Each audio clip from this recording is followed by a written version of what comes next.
കുറച്ച് maths questions ചെയ്ത് നോക്കാം. 16, 24, 32 ഈ 3 നമ്പേഴ്സിന്റെ LCM കാണാനാണ് ഫസ്റ്റ് ക്വസ്റ്റ്യൻ. LCMനെ കുറിച്ച് എല്ലാവരും കേട്ടിട്ടുണ്ടായിരിക്കും. കേട്ടിട്ടില്ലാത്തവർക്ക് അല്ലെങ്കിൽ സംശയമുള്ളവർക്ക് അറിയാത്തവർക്കുമായിട്ടാണ് ഞാൻ പറയുന്നത്. LCMന്റെ full form least common multiple എന്നാണ്. LCMന്റെ മലയാളം ലസാഗു എന്നാണ്. ലസാഗു എന്ന് പറഞ്ഞാൽ ലളിത സാധാരണ ഗുണിതം. അപ്പോൾ നമുക്ക് ഈ 3 നമ്പേഴ്സിൻ്റെയും LCM കണ്ടുപിടിക്കണം. അതാണ് നമ്മുടെ ക്വസ്റ്റ്യൻ. വളരെ ബേസ് ആയിട്ടുള്ള ക്വസ്റ്റ്യൻ ആണ്. നമുക്ക് എങ്ങനെ കണ്ടുപിടിക്കുന്നത് നോക്കാം. ഓക്കെ, സോ നമ്മൾ ഈ 16, 24, 32 ഇങ്ങനെ ഇട്ടിട്ട് ഇങ്ങനത്തെ ഒരു സൈൻ ഇടുക.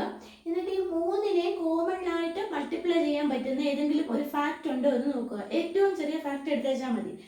1 കൊണ്ട് 3നെയും പറ്റും, പക്ഷെ 1 എടുക്കാനായിട്ട് ഒക്കത്തില്ല. അടുത്ത നമ്പർ നോക്കാം. 2 കൊണ്ട് 16, 24, 32 നമുക്ക് ഡിവൈഡ് ചെയ്യാൻ പറ്റുമല്ലോ. പറ്റും. സോ അത് നമ്മൾ എഴുതുക. എന്നിട്ട് 14 2 വെച്ച് ഡിവൈഡ് ചെയ്യുക. എത്ര കിട്ടും? 8 കിട്ടും. ഓക്കെ, 24 2 വെച്ച് ഡിവൈഡ് ചെയ്താലോ 12 കിട്ടും. നെക്സ്റ്റ് 32 2 വെച്ച് ഡിവൈഡ് ചെയ്താൽ 16 കിട്ടും. ഓക്കെ, വീണ്ടും നമുക്ക് നോക്കാം. ചെയ്യാൻ പറ്റുന്ന ഏറ്റവും മിനിമൽ ഫോം കിട്ടുന്നത് വരെ നമ്മൾ തുടരണം. ഓക്കെ, വീണ്ടും 8നെയും 12നെയും 16നെയും പിന്നെയും 2 വെച്ചിട്ട് പറ്റും. സോ 2, 8നെ 2 വെച്ച് ഡിവൈഡ് ചെയ്താൽ 4, 12നെ 2 വെച്ച് ഡിവൈഡ് ചെയ്താൽ 6, 16നെ ആണെങ്കിൽ 8. എഗെയിൻ 2, 3, 4. ഓക്കെ, ഇനിയിപ്പോൾ 2, 3, 4 നോക്കിക്കേ. 2നെയും 3നെയും 4നെയും കൂടി കോമൺലി മൾട്ടിപ്ലൈ ചെയ്യാൻ പറ്റുന്ന, കോമൺലി ഡിവൈഡ് ചെയ്യാൻ പറ്റുന്ന ഒറ്റ ഒരു ഘടകമേ ഉള്ളൂ. അത് 1. 1 വെച്ചിട്ട് നമുക്ക് ചെയ്യാനൊക്കെ എന്ന് പറഞ്ഞു. ഓക്കെ, അടുത്ത നമ്പർ നോക്കുക. 2നെ 2 കൊണ്ടും 4 കൊണ്ടും ചെയ്യാൻ പറ്റും, ഡിവൈഡ് ചെയ്യാൻ പറ്റും, പക്ഷെ 3 കൊണ്ട് പറ്റുകയില്ല.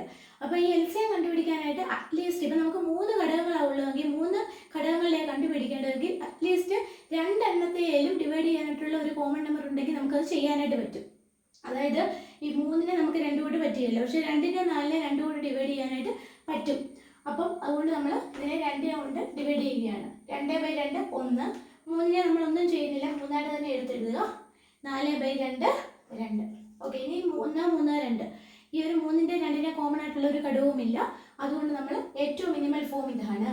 ഓക്കെ, ഇനി നമുക്ക് LCM ആണ് കണ്ടുപിടിക്കേണ്ടത്. LCM കണ്ടുപിടിക്കാനായിട്ട് ഈ വലിയുള്ള ഇത്രയും നമ്പേഴ്സ് ഉണ്ടല്ലോ, ഇത്രയും നമ്പേഴ്സ് തമ്മിൽ മൾട്ടിപ്ലൈ ചെയ്താൽ നമുക്ക് ഇതിൻ്റെ LCM കിട്ടും. 2, 4, 8, 16, 16, 3, 48, 48, 2, 96 നമ്മളുടെ ആൻസർ. നോക്കിക്കേ, ഈ 16, 24, 32 3 നമ്പറിനെയും കൂടി കോമൺലി ഇൻറ്റു ചെയ്യാൻ പറ്റുന്ന, അതായത് ഈ 96 കൊണ്ട് ഈ 3 നമ്പേഴ്സും ഡിവൈഡ് ചെയ്യാനായിട്ട് പറ്റും. അതാണ് LCM എന്ന് പറയുന്നത്. അഥവാ ഈ 3 നമ്പേഴ്സും കോമൺലി ഇൻറ്റു ചെയ്യാൻ പറ്റുന്ന ഏറ്റവും ചെറിയ ഘടകമാണ് ഈ 96. അപ്പോൾ ശരിക്കും പറഞ്ഞാൽ നമുക്ക് നോക്കുവാണെങ്കിൽ 16നെ 32 കൊണ്ട് പറ്റും, 32 32ന്റെ ഘടകമായിട്ട് എടുക്കാം. പക്ഷേ 24നെ 32 കൊണ്ട് പറ്റുമോ? ഇല്ല. അതുപോലെ 24നെ 48 കൊണ്ട് പറ്റും. 16നെ 48, 16, 3, 48 പക്ഷെ 32നെ പറ്റുമോ? 32നെ 48 കൊണ്ട് പറ്റുകയില്ല. സോ ഇതാണ് ഇതിൻ്റെ ഏറ്റവും ചെറിയ ഗുണിതം എന്ന് പറയുന്നത്. എല്ലാവർക്കും മനസ്സിലായി എന്ന് വിചാരിക്കുന്നു. ഇതിന്റെ HCF അല്ലെങ്കിൽ ഹയസ്റ്റ് കോമൺ ഫാക്ടർ കണ്ടുപിടിക്കാനെന്ന്, അഥവാ ഉസാഗ എന്നാണ് എൻ്റെ മലയാളം, ഉത്തമ സാധാരണ ഘടകം. ഓക്കെ, ഇത് സെയിം മെത്തേഡ് തന്നെയാണ് ചെയ്യുന്നത്, അല്പം ഡിഫറൻസ് മാത്രമേ ഉള്ളൂ. ശ്രദ്ധിച്ചോ, 8, 12, 16 ഇതിനെ 3നെയും കൂടി കോമൺലി ചെയ്യാൻ പറ്റുന്ന, കോമൺലി ഡിവൈഡ് ചെയ്യാൻ പറ്റുന്ന ഘടകം ഏതാണ്? മുമ്പത്തെ പോലെ തന്നെ 2 ആണ്. 2 കൊണ്ടേ പറ്റത്തുള്ളൂ. ഏറ്റവും ചെറുത് എടുക്കണം. ഇതിവിടെ ഡിവൈഡ് ചെയ്യാൻ പറ്റുന്ന ഏറ്റവും ചെറിയ ഘടകം എടുക്കണം. 8നെ 2 വെച്ച് ചെയ്താൽ 4, 12നെ 2 വെച്ച് ഡിവൈഡ് ചെയ്താൽ 6, 16നെ 2 വെച്ച് ഡിവൈഡ് ചെയ്താൽ 8. ഓക്കെ, നെക്സ്റ്റ് എഗെയിൻ നോക്കുക. 2 കൊണ്ട് പറ്റും. 4നെ ചെയ്താൽ 2, 6നെ ചെയ്താൽ 3, 8നെ ചെയ്താൽ 4. ഓക്കെ, ഇനി ഇവിടെയാണ് ട്വിസ്റ്റ് വരുന്നത്. അതായത് നമ്മൾ LCM ആയിരുന്നെങ്കിൽ നമുക്ക് ഈ 4നെയും 2നെയും കൂടി ചെയ്യാൻ പറ്റുന്ന ഒരു ഘടകം ഉണ്ടെങ്കിൽ നമ്മളത് എടുക്കുമായിരുന്നു. പക്ഷേ HCFന്റെ കേസിൽ നമ്മൾ ഇതെവിടെ ഈ കോമൺലി 3 എണ്ണമാണെങ്കിൽ ആ 3 നമ്പറിന് കോമൺ ആയിട്ടുള്ള ഒരു ഘടകം ഇല്ലാത്ത പക്ഷം നമ്മൾ അവിടെ വെച്ചിട്ട് ഈ ഒരു പ്രൊസീജിയർ നിർത്തുകയാണ് ചെയ്യുന്നത്. അതായത് ഇത്രയും ചെയ്താൽ മതിയാകും. ഓക്കെ, അതുപോലെ തന്നെ LCM ആണെങ്കിൽ നമ്മൾ ഇതിനെല്ലാം കൂടി എടുത്ത് മൾട്ടിപ്ലൈ ചെയ്യുമായിരുന്നു. HCFന് അതിൻ്റെ ആവശ്യമില്ല, ഈ സൈഡിലുള്ളത് മാത്രം മൾട്ടിപ്ലൈ ചെയ്താൽ മതി. അപ്പം 2 × 2 എത്ര കിട്ടും? 2 × 2 4 ആണ്. അപ്പം നമുക്ക് തന്നെ നോക്കാമല്ലോ, 8നെയും 12നെയും 16ന്റെയും ഏറ്റവും വലിയ മൾട്ടിപ്പിൾ ഏറ്റവും വലിയ ഘടകം എന്ന് പറയുന്നത് 4 അല്ലേ? ഏറ്റവും വലിയ ഘടകമാണ്, ഉത്തമ സാധാരണ ഘടകമാണ്. ഓക്കെ, അപ്പോൾ ഏറ്റവും വലിയ അല്ലെ ഹയസ്റ്റ് കോമൺ ഫാക്ടറാണ്. അപ്പം അതുകൊണ്ട് അത് 4 ആണ്. ഓക്കെ, മനസ്സിലായെന്ന് വിശ്വസിക്കുന്നു. 19/125 ദശാംശ രൂപം കണ്ടെത്താൻ, അഥവാ 19/125 ഡിവൈഡ് ചെയ്യാനായിട്ടാണ് ഉദ്ദേശിച്ചിരിക്കുന്നത്. പലരും പല മെത്തേഡിലാണ് ഇത് ചെയ്യുന്നത്. എനിക്ക് എളുപ്പമുള്ള ഒരു രീതിയിലാണ് പറഞ്ഞു തരാനായിട്ട് പോകുന്നത്. ഓക്കെ, 19/125 നമ്മുടെ സാധാരണ ഡിവിഷൻ ഫോമിൽ തന്നെ എഴുതുക. 19/125. എന്നിട്ട് ഈ 19നെ 125 കൊണ്ട് ഡിവൈഡ് ചെയ്യാൻ പറ്റുമോ?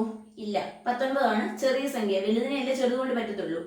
ഓക്കെ, അതുകൊണ്ട് നമ്മൾ ഈ 19ന്റെ ഇപ്പുറത്ത് ഒരു 0 ഇട്ട് കഴിഞ്ഞാൽ 190 ആകും.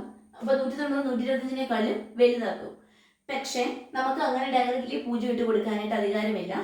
അതിന് മുമ്പ് 0 ഇടുന്നതിന് മുമ്പ് ഇവിടെ മുകളിലൊരു പോയിന്റ് ഇടണം. ഇത് വളരെ ബേസ് ആയിട്ടുള്ള ഒരു 6-7 ക്ലാസ്സുകളിൽ അല്ലെങ്കിൽ അതിന് താഴെയുള്ള ക്ലാസ്സുകളിൽ പഠിക്കുന്നതാണ്. എന്നാലും അറിയാത്ത ആൾക്കാർക്ക് വേണ്ടി പറഞ്ഞു തരികയാണ്. ഓക്കെ, പോയിന്റ് ഇട്ട സ്ഥിതിക്ക് നമുക്ക് ഇവിടെ ഒരു 0 ഇടാനായിട്ട് അധികാരമുണ്ട്. ഇനി 190നെ 125 കൊണ്ട് ഡിവൈഡ് ചെയ്യുക. 125 190 എത്ര തവണ അടങ്ങും? ഒറ്റ തവണ അടങ്ങത്തുള്ളൂ. 2 ആവുമ്പോൾ 250 ആവും. ഓക്കെ, 1 എഴുതുക, 125.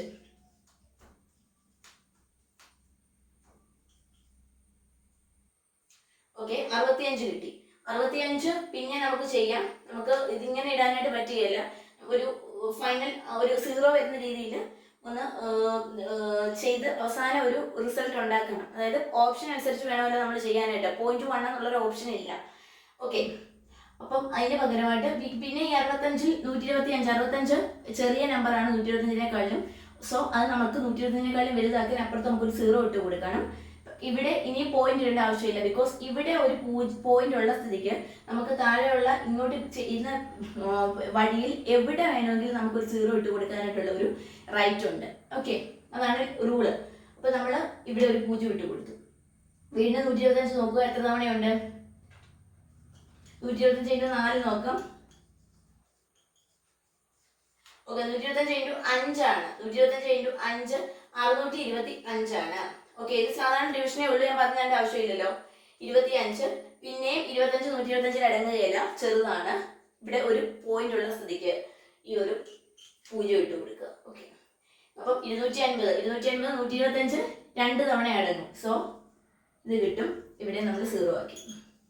ഓക്കെ, അപ്പോൾ 0.152 എന്നുള്ളൊരു ആൻസർ ഉണ്ടായിരുന്നു. അതാണ് ആൻസർ. ഏത് രീതിയിലും നമുക്ക് ഡിവിഷൻ പിന്നെ അല്ലാത്ത രീതിയിൽ ഈ ദശാംശ സംഖ്യകൾ ഡിവൈഡ് ചെയ്യാനായിട്ട് പറയുവാണെങ്കിലും ഇതുപോലെ മാറ്റി 0 ഒക്കെ ഇട്ട് നോക്കാം.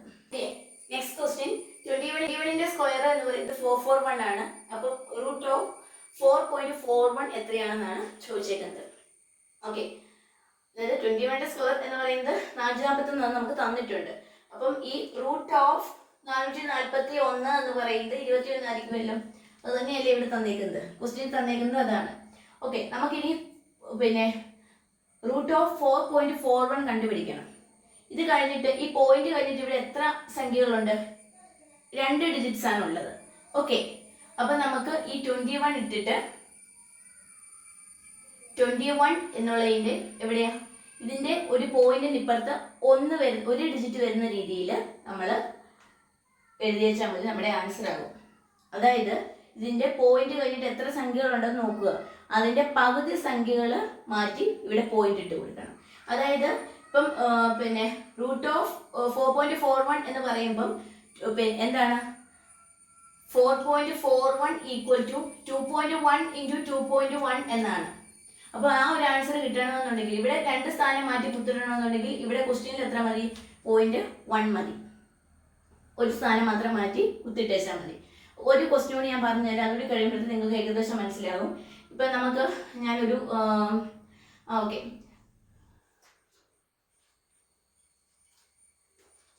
625 ഇവിടെ ഒരു 0 ഇട്ടു. ഇങ്ങനെ 0.0625 എന്നുള്ള ഒരു ക്വസ്റ്റ്യൻ നമുക്ക് തരുവാണെന്ന് വിചാരിക്കുക. അതായത് നമുക്ക് ഇങ്ങനെ തന്നിട്ടുണ്ട് 25ന്റെ സ്ക്വയർ 20. ഓക്കെ, അത് മനസ്സിലാവാത്തവരൊരു ക്വസ്റ്റ്യൻ കൂടി നോക്കിയോ. സപ്പോസ് നമുക്ക് തന്നേക്കുവാണ് 625ന്റെ സ്ക്വയർ റൂട്ട് എന്ന് പറയുന്നത് 25 ആയിട്ട് നമുക്ക് ക്വസ്റ്റ്യൻ തന്നേക്കുവാണ്.